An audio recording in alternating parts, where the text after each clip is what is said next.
വസ്സലാമു അലൈക യാ സയ്യിദി യാ റസൂലല്ലാഹ് സല്ലല്ലാഹു അലൈഹി വസല്ലം. ഇൻഷാ അല്ലാഹ് ഇന്ന് ഞാൻ പറയാൻ പോകുന്നത് സ്വലാത്തിനെ കുറിച്ചിട്ടാണ്. എന്ന് വെച്ച് കഴിഞ്ഞാൽ നമ്മളെല്ലാവരും മുത്തുനബി സല്ലല്ലാഹു അലൈഹി വസല്ലമ തങ്ങളുടെ മേലെ സ്വലാത്ത് ചൊല്ലുന്നവരാണ്. സ്വലാത്ത് ചൊല്ലുന്നവരായ ഓരോ ആളുകളും നിർബന്ധമായിട്ടും അറിഞ്ഞിരിക്കേണ്ട വളരെ പ്രധാനപ്പെട്ട കാര്യമാണ് ഇൻഷാ അല്ലാഹ് ഇന്ന് ഞാൻ പറയാനായിട്ട് പോകുന്നത്. അത് ഞാൻ ചരിത്രത്തിലൂടെ പറഞ്ഞു തരാം. ഒരിക്കൽ ഹബീബായ റസൂലുള്ളാഹി സ്വല്ലല്ലാഹു അലൈഹി വസല്ലമ തങ്ങളുടെ മേൽ സ്വലാത്ത് ചൊല്ലാൻ തീരെ ശ്രദ്ധ കാണിക്കാത്ത ഒരു മനുഷ്യൻ ഹബീബായ സ്വല്ലല്ലാഹു അലൈഹി വസല്ലമ തങ്ങളെ സ്വപ്നത്തിലൂടെ കാണാൻ ഇടയായി, അഥവാ ദർശിക്കാൻ ഇടയായി. അന്നേരം നബി സല്ലല്ലാഹു അലൈഹി വസല്ലമ തങ്ങൾ ആ വ്യക്തിയിലേക്ക് തിരിഞ്ഞു നോക്കുന്നില്ല. ആ അവസ്ഥയിലാണ് അദ്ദേഹം നബി സല്ലല്ലാഹു അലൈഹി വസല്ലമ തങ്ങളെ സ്വപ്നത്തിൽ കണ്ടത്. അന്നേരം നബി സല്ലല്ലാഹു അലൈഹി വസല്ലമ തങ്ങളോട് ചോദിച്ചു, തിരുദൂതരെ, അങ്ങ് ദേഷ്യത്തിലാണോ? അന്നേരം നബി സല്ലല്ലാഹു അലൈഹി വസല്ലമ തങ്ങൾ പറഞ്ഞു, അല്ല. നബി സല്ലല്ലാഹു അലൈഹി വസല്ലമ തങ്ങളോട് വീണ്ടും അദ്ദേഹം ചോദിച്ചു, പിന്നെ എന്തുകൊണ്ടാണ് അങ്ങനെ വീക്ഷിക്കുന്നില്ല? പിന്നെ എന്നെ കാണുന്നില്ലേ? അപ്പോൾ നബി സല്ലല്ലാഹു അലൈഹി വസല്ലമ തങ്ങൾ പറഞ്ഞു അത്രേ, കാരണം എനിക്ക് നിന്നെ അറിയുകയില്ല. അന്നേരം വളരെ സങ്കടത്തോടെ ഈ വ്യക്തി നബി തങ്ങളോട് ചോദിക്കുന്നുണ്ട്, വീണ്ടും പറഞ്ഞു, ഞാൻ അങ്ങയുടെ സല്ലല്ലാഹു അലൈഹി വസല്ലമ തങ്ങളുടെ ഉമ്മത്തിൽപ്പെട്ട ഒരാളായിരിക്കെ അങ്ങ് എന്നെ അറിയാതെ ഇരിക്കും നബിയെ എന്ന്.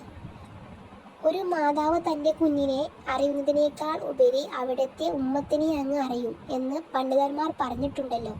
പിന്നെ എന്തുകൊണ്ടാണ് എന്നെ അറിയാത്തത്? നബി സല്ലല്ലാഹു അലൈഹി വസല്ലമ തങ്ങളോട് ഈ വ്യക്തി ചോദിച്ചു അത്രേ. അന്നേരം നബി സല്ലല്ലാഹു അലൈഹി വസല്ലമ തങ്ങൾ ഈ വ്യക്തിയോട് മറുപടി കൊടുത്തു അത്രേ, അവർ പറഞ്ഞ സത്യമാണ്. എന്നാൽ സ്വലാത്തിലൂടെ നീ എന്നെ ഓർത്തില്ലല്ലോ. നിശ്ചയം എൻ്റെ മേൽ സ്വലാത്തിൻ്റെ തോത് അനുസരിച്ചാണ് എൻ്റെ ഉമ്മത്തിനെ അറിയുന്നത് എന്ന് നബി സല്ലല്ലാഹു അലൈഹി വസല്ലമ തങ്ങൾ ആ വ്യക്തിയോട് പറഞ്ഞു അത്രേ. ആ മനുഷ്യൻ പെട്ടെന്ന് ഉറക്കത്തിൽ നിന്നും ഉണർന്നു.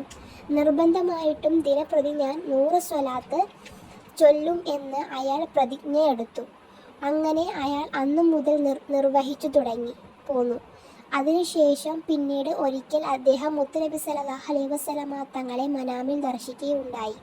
അന്നേരം നബി സല്ലല്ലാഹു അലൈഹി വസല്ലമ തങ്ങൾ അയാളോട് സ്വപ്നത്തിൽ പറഞ്ഞു അത്രേ, ഇപ്പോൾ ഞാൻ നിന്നെ അറിയും, നിനക്ക് വേണ്ടി അന്ത്യനാളിൽ ശുപാർശ ചെയ്യും എന്ന് നബി സല്ലല്ലാഹു അലൈഹി വസല്ലമ തങ്ങൾ ആ വ്യക്തിയോട് ആ മനാമിൽ സ്വപ്നത്തിലൂടെ പറഞ്ഞു അത്രേ.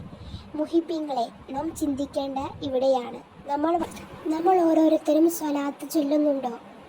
സ്വലാത്ത് ചൊല്ലിങ്ങിലാണ് മുത്തുനബി നമ്മൾ സ്വലാത്ത് ചൊല്ലുന്ന അനുസരിച്ച് തോതനുസരിച്ചാണ് തങ്ങൾ നമ്മളെ കൂടുതലായി അറിയുന്നത്. അതുകൊണ്ട് തന്നെ നമ്മൾ ഒരുപാട് സ്വലാത്ത് ചൊല്ലണം, തങ്ങൾ നമ്മളെ കൂടുതൽ അറിയണം. ഒരു ദിവസം ഒരു 100 സ്വലാത്തെങ്കിലും നമ്മൾ ചെല്ലാൻ നോക്കാം. അത് കണ്ട് തങ്ങൾ ആ സന്തോഷമാണ് നമുക്ക് വേണ്ടത്. വഫാത്ത് സമയത്ത് പോലും ഉമ്മത്തി എന്നാണ് തങ്ങൾ പറഞ്ഞത്തോളം തങ്ങളെ ഇഷ്ക് വെച്ചതാണ് നമ്മുടെ തങ്ങൾ. മാത്രവുമല്ല, മഹ്ശറിൽ വിചാരണ സമയത്ത് രക്ഷിക്കാൻ വേണ്ടി അർശിൻ്റെ തലമേൽ തങ്ങളിരിക്കുന്നു. നമ്മൾ രക്ഷിക്കാൻ വേണ്ടി എൻ്റെ ഉമ്മത്തിൽപ്പെട്ട ആരെങ്കിലും വിചാരണക്ക് പോകുന്നുണ്ടോ അല്ലെങ്കിൽ നരകത്തിലേക്ക് പോകുന്നുണ്ടോ എന്ന് കാത്തിരിക്കണം. അത്രയേക്കും മുഹബ്ബ നമ്മളോടൊക്കെ. അപ്പോൾ നമ്മളൊക്കെ സ്വലാത്ത് ചൊല്ലിയില്ലെങ്കിൽ പിന്നെ എന്താ മുഹിബീങ്ങളെ പറയാം. അതുകൊണ്ട് തന്നെ ഒരു ദിവസമെങ്കിലും ഒരു 100 സ്വലാത്ത് നമ്മൾ നെറ്റിന് ചെല്ലാൻ നോക്കാം. അങ്ങനെ പതിയെ കൂടും. അത് നമ്മൾ ചൊല്ലൽ മാത്രമല്ല കേട്ടോ, നമുക്കതുകൊണ്ട് തന്നെ ഒരുപാട് ഗുണങ്ങളുണ്ട് ദുനിയാവിലും ആഖിറത്തിലും. കൂടാതെ നമ്മുടെ ആഗ്രഹങ്ങൾ വരെ പ്രതീക്ഷിക്കാൻ നമ്മൾ മനസ്സിൽ ആഗ്രഹമൊന്നും ഉദിച്ചാൽ മതം വരെ നടന്നു കിട്ടുന്നുണ്ട്. അതൊക്കെ വളരെ മഹത്വമുള്ളൊരു അത്ഭുതമുള്ള കാര്യം തന്നെയാണ് കേട്ടോ. സ്വലാത്ത് കൊണ്ട് നമുക്ക് മഹത്വം ദുനിയാവിലും ആഖിറത്തിലും ഗുണങ്ങൾ മാത്രമേ ഉള്ളൂ കേട്ടോ, നഷ്ടമൊന്നുമില്ല. അതുകൊണ്ട് തന്നെ മുഹിബീങ്ങൾ നമ്മളൊക്കെ സ്വലാത്ത് ചൊല്ലണം. ഇൻഷാ അല്ലാഹ് അല്ലാഹു സുബ്ഹാനഹു വ തആല സ്വീകരിക്കുമാറാകട്ടെ. നമുക്കൊക്കെ മരണം വരെ മുത്തായി തങ്ങൾ ഇഷ്ക് വെച്ച് ഒരുപാട് സ്വലാത്ത് ചൊല്ലാനുള്ള തൗഫീഖ് അല്ലാഹു സുബ്ഹാനഹു വ തആല നൽകുമാറാകട്ടെ. ആമീൻ യാ റബ്ബൽ ആലമീൻ. ഇൻഷാ അല്ലാഹ് ദുആ വസിയത്തോടെ.